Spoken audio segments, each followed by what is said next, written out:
For a little while there, James Harden couldn't get anything to drop on Monday. Coming off a loss in Minneapolis on Saturday night, the NBA's presumptive 2017-18 Most Valuable Player opened Game 4 of his Houston Rockets' first-round series against the Minnesota Timberwolves ice-cold, missing his first 7 shots from the field against the fierce defensive Jimmy Butler, Andrew Wiggins and Taj Gibson, among others. Without a revved-up Harden to ignite their high-power defense, as he has all year long, the Rockets sputtered to just 21 first-quarter points and 38% shooting in the first half. Hosts entered intermission trailing by 1, right in the thick of things and believing they might be just 24 minutes away from sending this 1 versus -8 matchup back to Texas, knotted up at 2 games apiece. And then, the second half started, and Minnesota's hope stopped. The Rockets absolutely annihilated the Wolves after intermission, scoring 50 points in the third quarter to bury the hosts under a barrage of buckets that turned a tight game into a dismal disappointment for the fans in the stands at Target Center. After what amounted to 12 minutes of garbage time, the Rockets cruised out of Minnesota with a 119-100 win that gave them a commanding 3-1 lead in the series.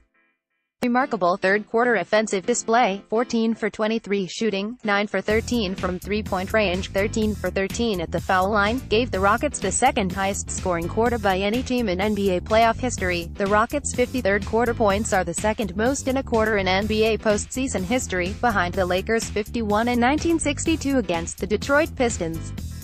In the third quarter, Houston shot 61% overall and 69% on three-pointers. Pic.twitter.com/UAFIasJaug ESPN stats. After getting himself unstuck with 10 points on 4 for 7 shooting in the second quarter, Harden opened the third with a dance-in drive past cross-matched center Karl-Anthony Towns all the way to the cup for a layup.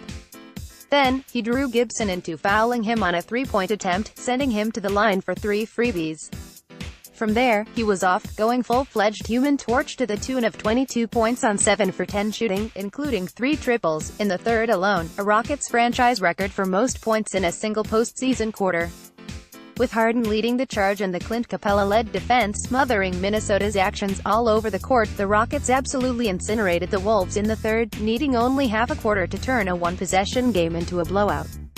By the time Eric Gordon's buzzer-beating long ball splashed through as the quarter-ending buzzer sounded, the Rockets had equaled their first-half output in just 12 minutes of basketball, hanging half a hundred in the third quarter to take a 31-point lead into the fourth and leaving everyone in a Wolves jersey, whether on the bench or in the stands, feeling the exact same way Towns did.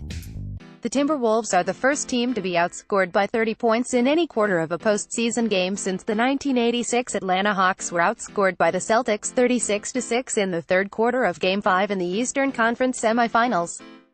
ESPN stats.